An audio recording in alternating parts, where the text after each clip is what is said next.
The feedback the Texas Department of Family and Protective Services heard in 2010, the same feedback they heard on Monday from hundreds of child care providers and parents. If you reduce the ratios, parents won't be able to afford child care and centers will be forced to close.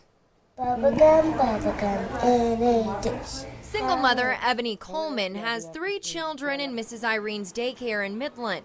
A big bad. If prices go up, Coleman says she would have to quit her job. I wouldn't be able to work. I just wouldn't, because all my wages would go to childcare, and I just could not afford that, because I still have to live outside of coming to work. Owner of Mrs. Irene, Steve Sanders, says he's already done the math for parents. The ratios that they're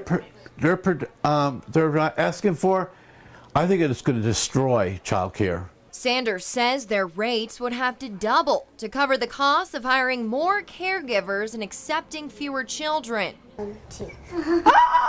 One of the recommended changes, currently there's an 18-to-1 caregiver ratio for 4-year-old children. Now certain groups want the ratio to be 8-to-1, 10 fewer kids. Chills me. I just, Which is why Sanders says he went to Austin Monday to fight for daycare centers across Texas, who soon might be out of business. A lot of the people mentioned this, that they're going to be minimum wage people that they're going to have to hire.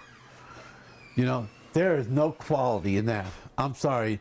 What they're doing is not going to create quality. At the meeting, Sanders says those in favor of smaller ratios told the state committee medical research supports these new ratios, saying they provide more safety and better quality for children. I'm not a firm believer in that. I think my qualities are in my teachers, their training, and maybe smaller numbers in the rooms, but not what they're talking about. Having smaller ratios, Sanders says, not the issue. I support the lower ratios, but the way they go about it, and they always go on about it, is they do it all at one time. For now, Family and Protective Services receiving feedback from both sides about reducing the ratios. Until then, my whole life would change.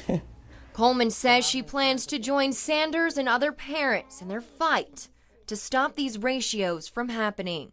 Now, Family and Protective Services has until January 2013, when the state legislature meets again, to move forward with any proposal to cut down on the child to caregiver ratio.